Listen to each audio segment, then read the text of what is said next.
No. Well, here, Obama didn't even consult Congress when the law says they've got to give a declaration of war or at least an authorization of force, and our own Congress barely even batted an eye at becoming vestigial or ceremonial. Well, I mean, you know, you are being very badly let down, aren't you, by your congressman? I mean, they should be standing up and screaming and shouting. Their job is to represent people. Their job is to represent the democratic will. Their job is to have a check and a balance on the executive. And they're clearly, in America right at the moment, totally failing in their duty. And, you know, this idea that we've got to support rebellions wherever they may be. I mean, is anybody seriously suggesting that if there's a major uprising in Saudi Arabia and the Saudis shoot a couple of hundred, that we're going to start bombing Saudi Arabia? I mean, are we about to launch our own version of jihad against every regime, every Arab state? I mean, it's absolutely insane, and I cannot for the life of me. I mean, we've been in Afghanistan for over 10 years. There is no end in sight whatsoever.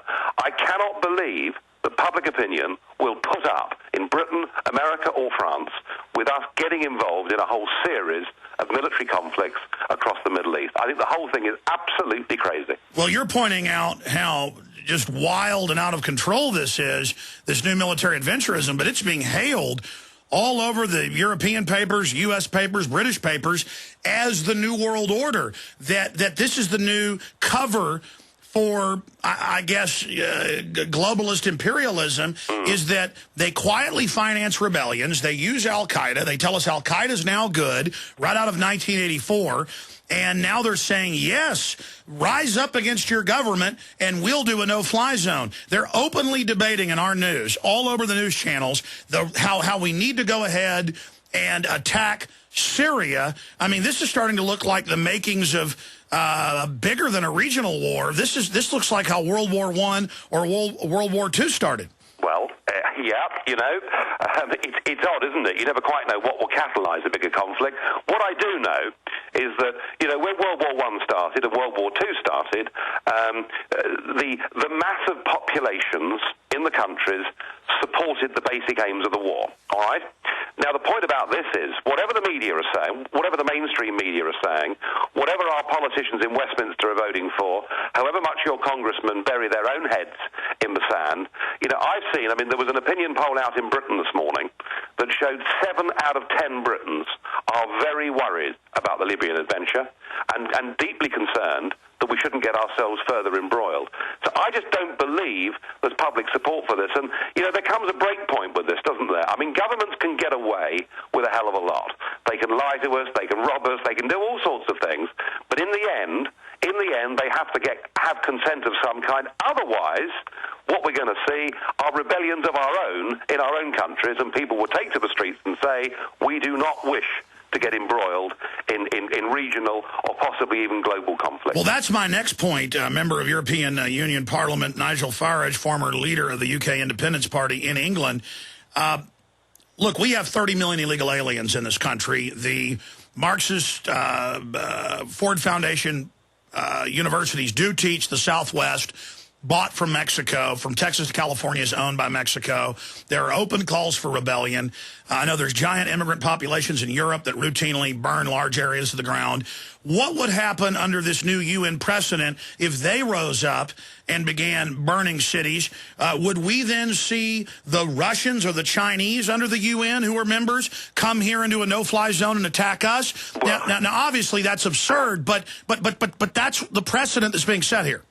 Yeah, I mean, I think that's right, and I think that, I mean, we have some very large Muslim populations in European countries. Mercifully, the vast majority of them are absolutely peaceful and democratic, but we have got some very dangerous minorities. My feeling is that by going to war in the Middle East, all we are likely to do is to give the extremists an excuse. And so you could see 2 types of demonstration going on in these countries. Firstly, you could see, as you say, Muslim extremists, you know, getting back, and we shouldn't forget that the last time we bombed the Colonel back in the mid-80s, it wasn't very long before a 747 landed on the village of Lockerbie. Tell you what, stay there. Final segment, Nigel Farage back in just a few minutes. That's the next point I want to cover. The media is saying oh, Gaddafi may attack us, then they'll use that to take more of our liberties. Freedom, the blistering anti-globalist anthem from the rock band Ravelin. Back in robes have their flexibility with the rules. Just one of 11 great songs from the album Under the Sun, available on iTunes and at Ravelin.com. Ravelyn, Ravelin.com. Spring and a new growing season are here. Plan a healthy garden easy and fast with OrganicaSeed.com. Easy because OrganicaSeed.com offers one of the largest online selections of organic, heirloom, non-hybrid, and untreated seeds, as well as tobacco and cotton seeds at low prices. Go to OrganicaSeed.com, spelled O-R-G-A-N-I-C-A, seed.com. OrganicaSeed.com. Remember, Organica Seed is healthy seed. America, you've been warned.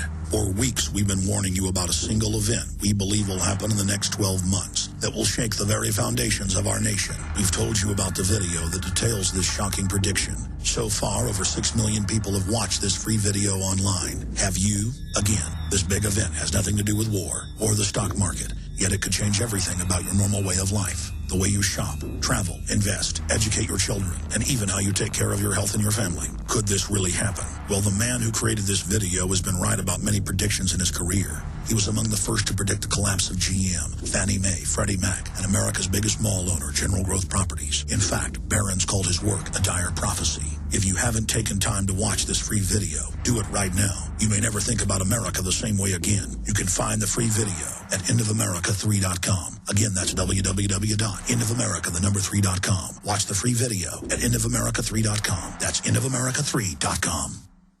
Peter Kronschnabel from Midas Resources. Today is March 29th, 2011. Gold opened this morning at $14.1720. A 1 ounce gold coin can be purchased for $14.5370, $726.85 for a half ounce, and $363.43 for a quarter ounce. $14.5370, $726.85, $363.43.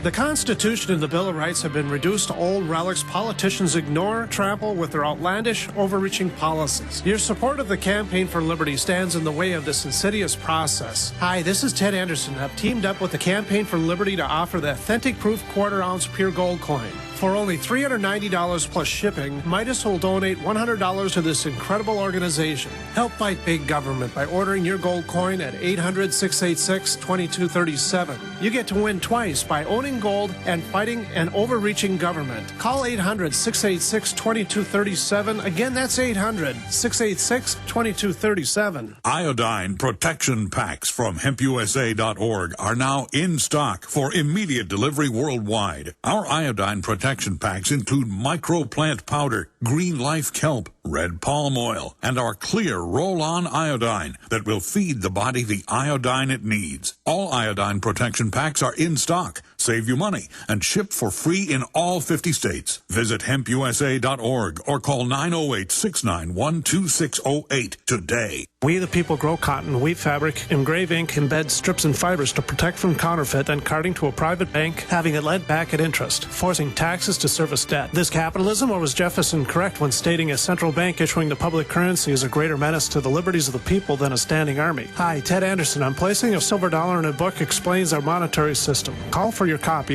800-686-2237. It's time to understand the system. Call 800-686-2237. That's 800-686-2237. Okay, we've only got 5 minutes left with UK member of the EU Parliament, Nigel Farage. By the way, the Liberty Movement, I was just talking to him during the break, is exploding all over Europe and not just England. Their party is expanding. Back on May 6th of last year, a horrible, devastating plane crash. The pilot barely survived. Nigel was torn up really bad, but he's back. I tell you, talk about stiff upper lip.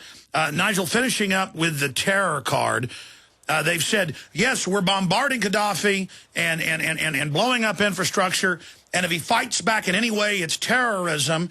And they're talking about that legitimizing a ground invasion if there's any type of terror attack. I wonder if some groups might allow crazies to do something or might open the door. Who knows? Well, they do seem to be very keen to put in ground troops, don't they? Yes. You know, I mean, we've already had the SAS there for some time. That we know for a fact. We've got the British Royal Marines getting ready to go. You've got a Corps getting ready to go. It's almost as if our governments are looking for an excuse to put in ground troops. And I think, you know, I mean, I really feel that we have got to put pressure on our politicians, real pressure on our politicians. And I think if there's any prospect of some major escalation of us getting involved in a huge conflict across the Middle East, we got to take to the streets. We got to take to the streets, millions of us, and we've got to march and we've got to say, not in my name. We do not give consent for endless war and endless conflict, especially because whether it's, you know, Al-Qaeda and the rebels or Gaddafi, I mean, they may both be as bad as each other, and clearly it's not in our national interest to get involved in these conflicts. Well, we're now hearing from Obama and others that this is a great moment for globalism, for the New World Order, where the UN gives the orders and our militaries go in. I mean, is this not more of this expansion of undemocratic power, similar to how the EU runs England? Yes, it is a classic case of what we call the beneficial crisis. Whenever there's a crisis, it's used by big government, it's used by supranational global government as an excuse to say, look, we're doing the right thing, and to take more powers and to further rob us of our democracy. This, perhaps what is happening now, looks like the most extreme example of it that we've had to date, and we've got to resist. We've got, as I said earlier, we've got to take to the streets. We've got to withdraw our democratic consent from politicians who are not prepared to stand up and fight this. Well, notice a few weeks ago, Obama didn't even want to give a speech or comment on Libya, and they reported that he had to give this speech last night, and it was, quote, a hard sell because people aren't for it. Then I saw a Reuters poll claiming that 60+% supported it, but then I read the poll. It just asked, you know, what option you thought they should use in war. It didn't even let people have a decision to say no. Yeah, well, as I say, overnight in Britain, there's a poll out been conducted by one of our TV channels showing that 7 out of 10 people in Britain are deeply worried and want no further escalation. And I would reckon that's a pretty accurate opinion poll amongst ordinary people. Sadly, amongst our so-called mainstream media and politicians, that message hasn't yet got through. It's got to. Now, Nigel, I'm going to put on screen for PrisonPlanet.tv viewers, for radio listeners, they can just search the term Herman von Rompuy, Muammar Gaddafi, and they'll see the photos of the hugging and the shaking hands and the rest of it. But politicians in England and other countries that were cozy to Hitler early on, they were excoriated and removed or just resigned. But we're not seeing resignations by Labour Party that's been lavishing Gaddafi in England. We're not seeing any of these EU pimps like Sarkozy or Rompuy stepping down. In fact, they're grandstanding and quite proud of the fact that just months ago they were lip-locked with him. I mean, are you calling for them to resign? I am, of course I am. I mean, I think their hypocrisy beggars belief. But, you know, sometimes these things take a bit longer. I mean, your comment about Hitler is, of course, right. I mean, virtually the entire upper class of Britain were taken in by Herr Hitler, thought he was absolutely wonderful. The BBC thought he was terrific. Our king even went to visit him. Our parliament thought he was wonderful. And Churchill, Winston Churchill, and about 20 backbench members of parliament were derided as being insane, eccentric, warmongers. In the end, they were right. And in the end, the bad guys lost their jobs. And I think the same is going to happen again. It just may take a little bit longer than we'd like. Well, the comparison is certainly there. I mean, if they're going to say Gaddafi's this devil, but then be prancing around with him just months ago, they need to resign. I mean, this is outrageous. Yeah, no, I mean, it is sickening hypocrisy in every way. At the moment, they are being allowed to get away with it. And I look at our mainstream news channels across here, and nobody is asking the right questions. It's all being presented on our TV screens as if we're doing some wonderful social good. The rebels are the good guys, Gaddafi's the bad guy. As we've learned today, it isn't as simple as that. And again, you know, to get change, we've got to be prepared to stand up and shout. Absolutely. UKIP.org. Nigel Farage, member of European Parliament. Thank you, sir. Thank you. We'll be back, folks.